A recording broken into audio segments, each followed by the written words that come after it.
महाराष्ट्रात भोंदूबाबांचा विक्रम काही कमी होताना दिसत नाही. सुके बोंबील विकायचा अचानक गायब झाला आणि एक दिवस थेट अवतार म्हणून आला. भोंदू मनोहरने कसं उभारलं साम्राज्य.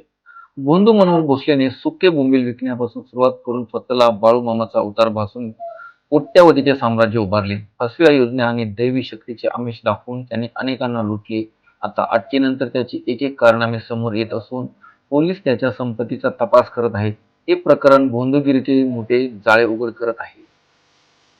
सुके बोंबील विकायचा आणि अचानक गायब झाला आणि एक दिवस थेट अवतार म्हणून आला. भोंदू मनोहरनं कसं उभारलं साम्राज्य.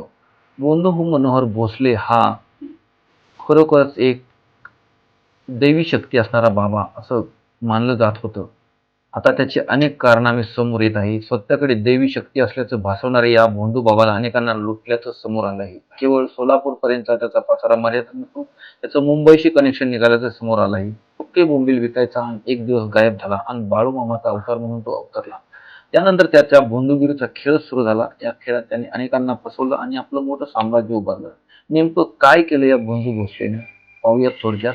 मूळचा इंदापूर तालुक्यातील लासरून येथील मनोहर भोसले बीएड मध्ये नापास झाल्यावर त्याने सुके बोंबील विकून घर चालवत होता. पण त्यातून फारशी मिळकत होत नसल्याने तो अचानक गायब झाला. काही काळ बेपत्ता राहिल्यानंतर तो गावात परतला आणि त्याने मनोहर मामा हे नाव धारण करून भोंदूगिरी सुरू केली.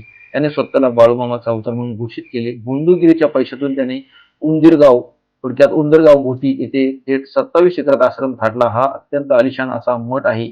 या मठातून भोंदूगिरी करत तो कोट्याधीश बनला. पोलीस आता या संपत्तीच्या अंगेलने तपास करत आहेत. हे करमाळा तालुक्यातील एक गाव आहे. आमिष दाखवले. व्यवसायात भरभराटीचे आमिष दाखवून 50,000चा गंडा घालवण्याप्रकरणी सोलापूर ग्रामीण पोलिसांनी त्याला पुण्यातील मांजरी येथून अटक केली.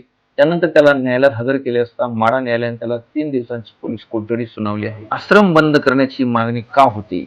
भोंदू बाबा मनोहर भोसलेवर बारामती, करमाळा, कुर्डवाडी पोलिसात विविध गुन्हे दाखल झाले.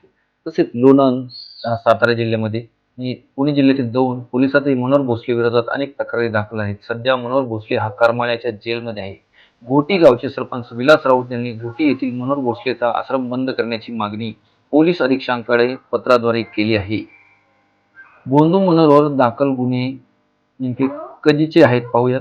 2021 मध्ये सोलापूर जिल्ह्यातील करमाळा येथील टीव्ही मालिकेत काम देण्याच्या आमिषाने महिलेवरती अत्याचार आणि आर्थिक लूट करण्यात आली मनोहर भोसलेकडून. 2026 मध्ये कुर्डुवाडी व्यवसायात भरभराटीसाठी 50,000चा गंडा याच गुन्ह्यामध्ये त्याला अटक करण्यात आली आहे. त्याचबरोबर साताऱ्यातील लोणंदमध्ये आणि पुणे जिल्ह्यातील दौंड पोलिसातही त्याच्यावर अनेक तक्रारी दाखल आहेत.